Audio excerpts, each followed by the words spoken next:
Если покупал бы много покупок, то я бы даже не заметил, что выбили цену другую.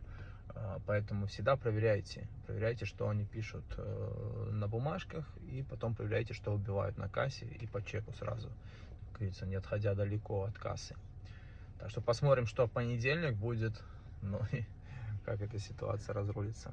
Понятно, там не критичная цена, ну как бы а-ля 20 евро разница, но согласитесь, здесь вопрос чисто вот этой ситуации, что наклеят одно, на кассе выбивается другое, а потом на кассе говорят: ой, да акция же вообще закончилась уже в марте. Ну так извините, март, когда у нас был уже апрель, май. Ну как так вот? Ну тогда получается, что все, кто покупали по эти бойлеры, они покупали по цене все-таки не скидочной, а полной. Ну как это работает? Ну вот так. Здесь важно понимать, что я сначала пошел на кассу с вот этим беленьким квитком, и они мне сказали, что, ну, начали убивать, и там цена другая совсем убивается. Я говорю: не-не, подождите, там у вас написана другая цена. Она говорит: ну, иди тогда к продавцу, консультанту, точнее, который тебе неправильно выписал. Я иду к консультанту, консультант говорит: нет, но код тот, значит, все правильно выписал. Вот бумажка желтая, иди с желтой бумажкой на кассу. Ну и вот я уже на кассе начал снимать наш разговор. Kods preces, ja, zem kura sitas laukā cena kā sitas, ja, bet tur plauktā ir cita cena, un pārdevējs man iedeva, ka man jāraksta par to cenu. Kas man tagad jādara?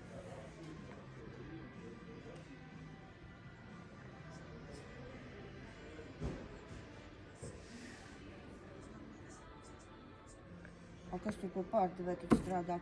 Ko mēs varam tad darīt tagad? Boileris Santehnika. Aldis, viņš droši vien nezina. A ko mēs darām? A kā?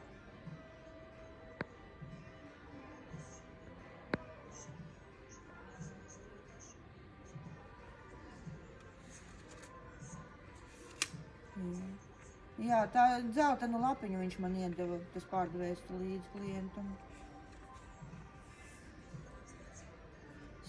A pagaidi? Viņš šitā ieskanēja. Nu, nē. Nu, redzi, nē.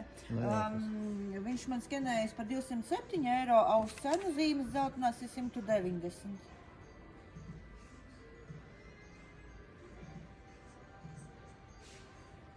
Es par šito gatavs ņemt, ja dārgāk kādu citu skatīšos. Ko mēs darām šādā situācijā? Klients grib pat dzelteno cenu. Nu, protams, viņas taču tur tā cena bija. Nē, bet pagaidi, bet mums vajag atrisināt šo jautājumu. Mums jāatrisina kaut kā šis jautājums. Varbūt mēs varam atnākt pie...